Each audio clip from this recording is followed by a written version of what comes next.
إن الحمد لله نحمده ونستعينه ونستغفره ونعوذ بالله من شرور أنفسنا وسيئات أعمالنا من يهده الله فلا مضل له ومن يضلل فلا هادي له وأشهد أن لا إله إلا الله وحده لا شريك له وأشهد أن محمدا عبده ورسوله يا أيها الذين آمنوا اتقوا الله حق تقاته ولا تموتن إلا وأنتم مسلمون يا أيها الناس اتقوا ربكم الذي خلقكم من نفس واحدة وخلق منها زوجها وبث منهما رجالا كثيرا ونساء واتقوا الله الذي تساءلون به والأرحام إن الله كان عليكم رقيبا يا أيها الذين آمنوا اتقوا الله وقولوا قولا سديدا يصلح لكم أعمالكم ويغفر لكم ذنوبكم ومن يطع الله ورسوله فقد فاز فوزا عظيما أما بعد فإن أصدق الحديث كتاب الله وخير الهدي هدي محمد صلى الله عليه وسلم وشر الأمور محدثاتها وكل محدثة بدعة وكل بدعة ضلالة وكل ضلالة في النار. Nous continuons par la grâce d'Allah subhanahu wa ta'ala, par sa grâce infinie subhanahu wa ta'ala et sa permission, ces assises dans lesquelles nous lisons le livre de l'unicité du Cheikh Mohammed ibn Abdul Wahhab en donnant quelques explications. Nous en sommes arrivés au chapitre concernant ceux qui façonnent des images d'êtres animés, entre parenthèses d'êtres animés, car le chapitre et les hadiths qui sont cités au début, on n'y voit pas clairement qu'il parle des êtres animés. On va le comprendre plus tard. Donc, le chapitre concernant ceux qui façonnent des images. Puis le cheikh a cité Abu Huraira radiyallahu anhu a dit. Le prophète sallallahu alayhi wa sallam a dit Allah le Très-Haut a dit qui donc est plus injuste que celui qui essaye d'imiter ma création? Qu'il crée donc ne serait-ce qu'un atome, une graine ou un grain d'orge. Rapporté par le Bukhari et Muslim. Al-Bukhari et Muslim rapportent également, d'après Aïcha, radiyallahu anha, que le prophète sallallahu alayhi wa sallam a dit le jour de la résurrection, le châtiment le plus douloureux sera réservé à ceux qui auront tenté d'imiter la création d'Allah. Il rapporte de même, d'après Ibn Abbas, j'ai entendu le prophète sallallahu alayhi wa sallam dire tout façonneur d'images est en enfer. À chaque image correspondra une âme qui le châtiera dans la Jahannam. Il rapporte aussi ce hadith attribué au prophète sallallahu alayhi wa sallam, qui est aussi dans le Bukhari et Muslim. Quiconque façonne une image ici-bas, on lui intimera l'ordre d'y insuffler la vie, mais il ne le pourra pas. Muslim rapporte d'après Abu al-Hayyaj, Ali me dit un jour, veux-tu que je te prodigue les mêmes conseils que ceux que le prophète sallallahu alayhi wa sallam me prodiguait avant de partir en expédition? Ne laisse aucune image sans l'effacer, ni aucune tombe surélevée sans l'aplanir. Donc on voit que ce chapitre parle du statut de façonner des images. Qu'est-ce que le fait de façonner des images a à voir avec le livre de l'unicité? Certains diront. Cela a à voir directement. Car si on voit ces textes et ces menaces du châtiment qui pèse sur celui qui façonne des images, on comprend la dangerosité de cela. On entend par façonner, représenter à la main des images correspondant à une forme connue. Le façonnement d'images est interdit selon deux considérations.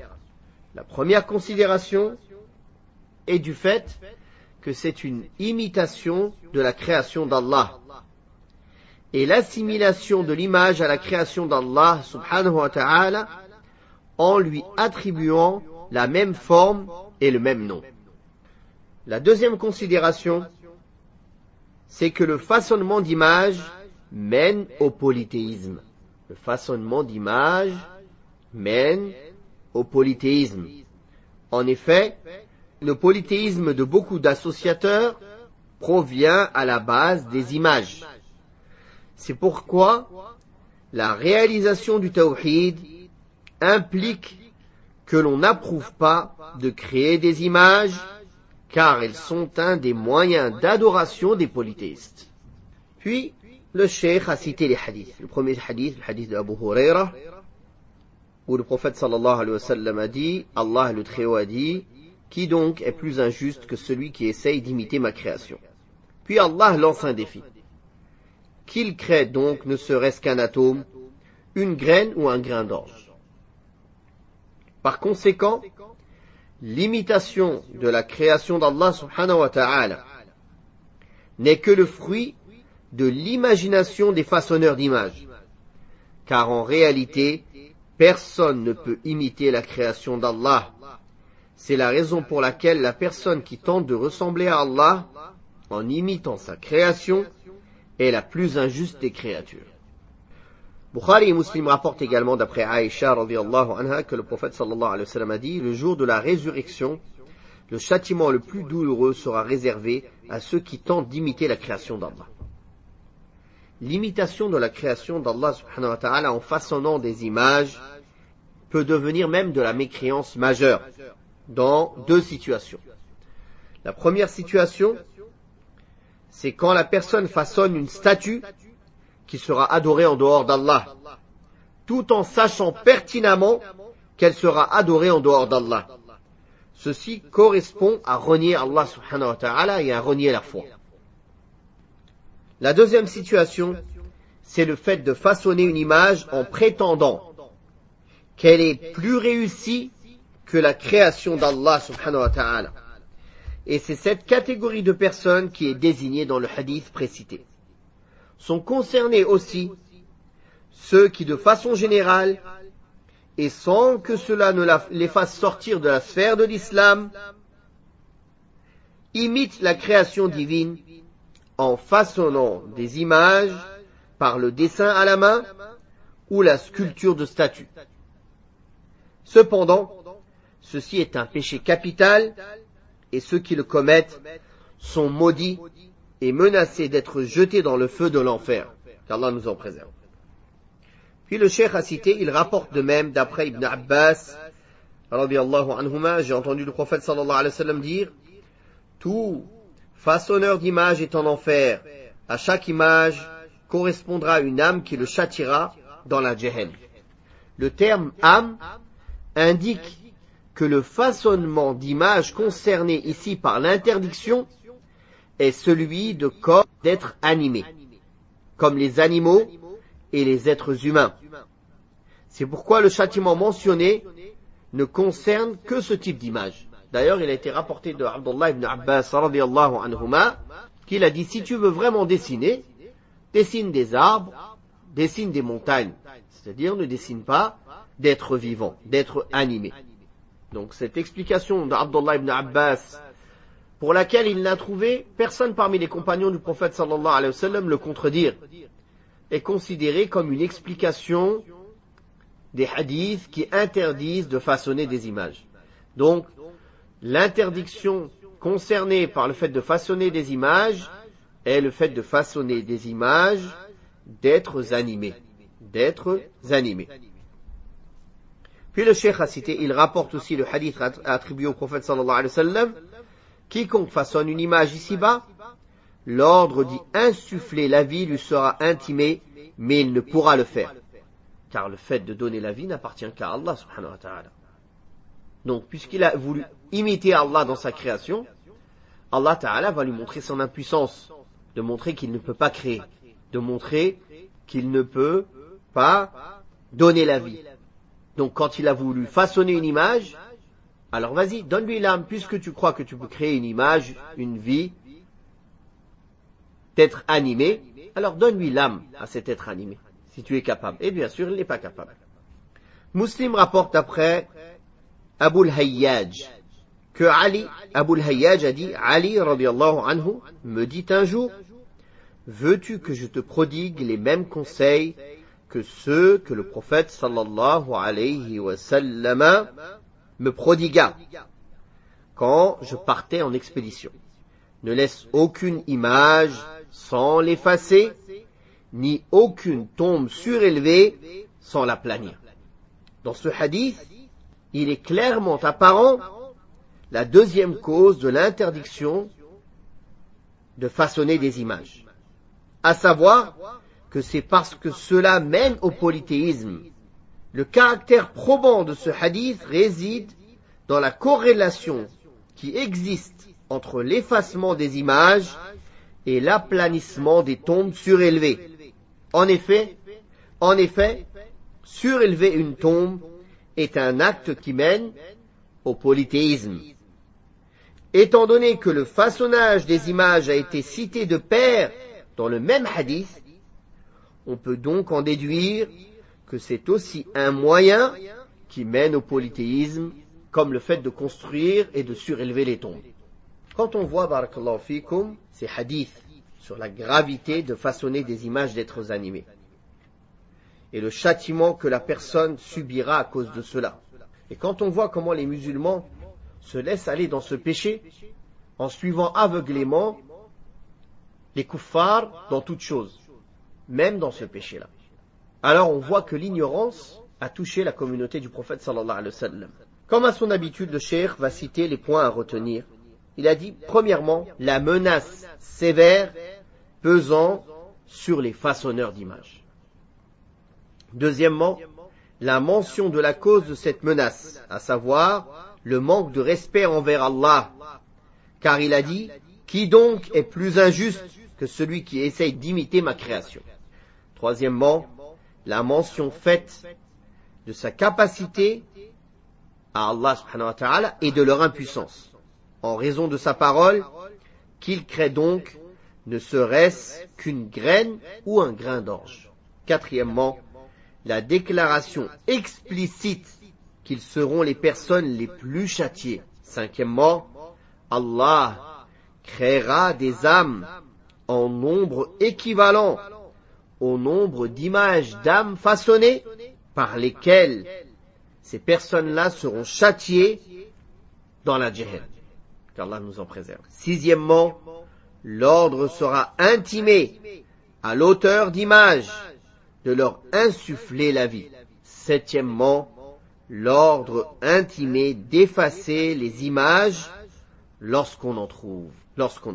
Maintenant que l'on a lu ce chapitre, la plupart d'entre vous vont sûrement se demander ou vont vouloir savoir, dans ce cas, quel est le statut des images photographiques et des vidéos. Alors il faut savoir que ce sujet est un sujet à divergence entre les savants. La majorité des savants voient que les photographies et les images vidéo ont le même statut juridique que les images dessinées à la main ou que les statues façonnées à la main. C'est-à-dire elles sont interdites. Elles ne sont pas seulement interdites, c'est un grand péché. D'autres voient que les images photographiques ne sont pas concernées par cette interdiction, car l'homme ne façonne rien. Il ne fait que, ce n'est qu'une photocopie ou une copie de la réalité de la création d'Allah subhanahu wa ta'ala. Quoi qu'il en soit, il faut savoir qu'ils sont tous d'accord, en finalité, qu'il n'est pas permis de photographier et filmer n'importe quoi.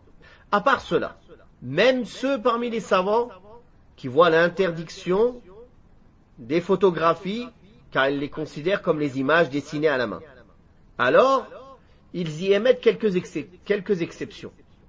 En effet, le fait de façonner des images est une interdiction, mais c'est une interdiction qui mène à quelque chose d'encore plus grave, de plus interdit. Donc, c'est une chose qui est interdite parce que c'est un moyen qui mène à l'interdit. Et Ibn Taymiyyah et Ibn al-Qayyim et d'autres savants disent qu'il y a une différence dans les interdits entre l'interdit en soi et l'interdit qui est un moyen qui mène à l'interdit. Quelle est cette différence? Je vais vous l'expliquer de suite, Inch'Allah. Ce qui est interdit en soi et les moyens qui mènent à l'interdit se réunissent sur certains points. Les points sur lesquels ils se réunissent, c'est qu'en cas de nécessité, ils sont autorisés. Donc ça, il n'y a pas de problème. Sauf que la nécessité, elle s'estime à sa juste valeur. On ne doit pas dépasser la limite de la nécessité. Alors on va dire, partant du postulat que les photographies, les images photographiques sont interdites. On va dire que pour les pièces d'identité et pour retrouver les criminels, ceci sera autorisé, car c'est une nécessité. N'est-ce pas? Sur ceci, il n'y a pas de souci. Sur ceci, il n'y a pas de souci. Maintenant, nous allons parler du deuxième point, qui est la différence entre une chose qui est interdite en soi et une autre chose qui est interdite car c'est un moyen qui mène à l'interdit. Comme ici, les images, le façonnement d'images. Alors, un grand nombre de savants considèrent que pour les moyens qui sont interdits car ils mènent à l'interdit, il suffit d'un besoin pour que ceci soit autorisé. Il suffit d'un besoin. Le besoin, c'est quoi par rapport à la nécessité? C'est un degré moindre. La nécessité, c'est quoi? C'est que rien ne peut remplacer cette chose. C'est ça la nécessité. Rien ne peut remplacer cette chose. Alors que le besoin, ce n'est pas ça. Quelque chose peut le remplacer. C'est-à-dire, si on ne le fait pas, on peut le remplacer par une autre chose. Sauf que le faire, il y a une utilité dedans. Il y a une grande utilité. Ou bien on repousse un mal. Même si elle n'est pas arrivée au degré de la nécessité. Ce n'est pas nécessaire. C'est-à-dire, elle peut être remplacée par une autre chose équivalente. Ou non équivalente. Donc voilà la différence entre le besoin et la nécessité. Si on s'appuie sur ces paroles d'Ibn al-Qayyim et Ibn Taymiyyah et beaucoup de grands savants de cette époque, ils ont dit donc quand il y a un besoin, les images d'êtres vivants peuvent être autorisées. Et ils ont donné l'exemple des livres de médecine. Ils ont donné l'exemple de certains livres faits pour les enfants. Ils ont donné l'exemple des cours filmés en vidéo des savants. Car c'est un besoin et non une nécessité. C'est-à-dire que le fait de le faire, cela facilite et il y a un intérêt qu'ils considèrent plus grand que le fait de ne pas le faire. Et cet intérêt autorise dans ce cas-là à le pratiquer, car cette interdiction a été déclarée à cause du moyen, à cause du fait que c'est un moyen et un chemin qui mène au haram, et non pas pour l'acte en soi. L'acte en soi. Maintenant, barakallahu fikum, à ce qu'on s'arrête un instant. Aujourd'hui, avec les téléphones portables, avec les réseaux sociaux, personne ne doute, parmi tous nos frères et sœurs, qu'il y a beaucoup de vidéos et de photos qu'ils font qui sont interdites, sans aucun doute. Surtout les photographies et les vidéos qui mettent en scène leur vie privée, ou bien qui découvrent certaines parties que la personne n'a pas le droit de découvrir, ou bien des photographies ou des vidéos où on voit les atours d'une femme, alors que la femme en islam est demandée à être cachée, et que la pudeur est bonne chez les hommes et chez les femmes, elle est encore meilleure chez la femme. Comment alors?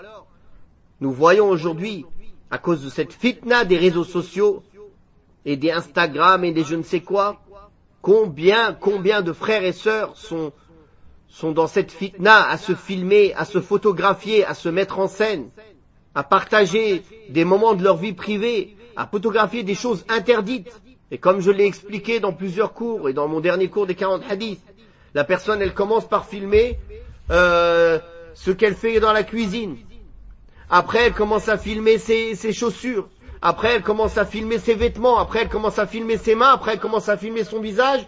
Après elle dit je vais dégager un peu mon visage, on le voit pas bien. À la fin, Allahu Akbar, Shaitan il l'a eu pas à pas. À la fin la personne elle se prépare encore mieux pour se filmer que quand elle se prépare pour son mari. Et elle a un filet de Shaitan avec lesquels Shaitan chasse les gens. Est-ce qu'elle ne craint pas Allah, cette sœur? Alors quand on voit déjà la mise en garde rien que dans le fait de reproduire des êtres vivants, et ce que les savants ont dit sur la photographie et la vidéo, une grande partie des savants, La personne qui craint Allah, il prend la sécurité pour sa religion. S'il n'a pas une nécessité, il ne filme pas, il ne photographie pas. Et quand il a besoin de photographier ou de filmer, il le fait dans les règles de la charia. Non pas n'importe comment. Amma pour chercher des suiveurs ou pour gagner je ne sais quoi de ce bas monde et vendre l'au-delà contre ce bas monde pour acheter l'enfer de nos propres mains, craignons Allah et que chacun se demande des comptes avant qu'il ne se retrouve devant Allah subhanahu wa ta'ala à rendre des comptes. Wallahu ta'ala a'la wa a'lam wa sallallahu ala Muhammadin wa ala alihi wa sahbihi wa sallam. Assalamu alaikum wa rahmatullahi wa barakatuh.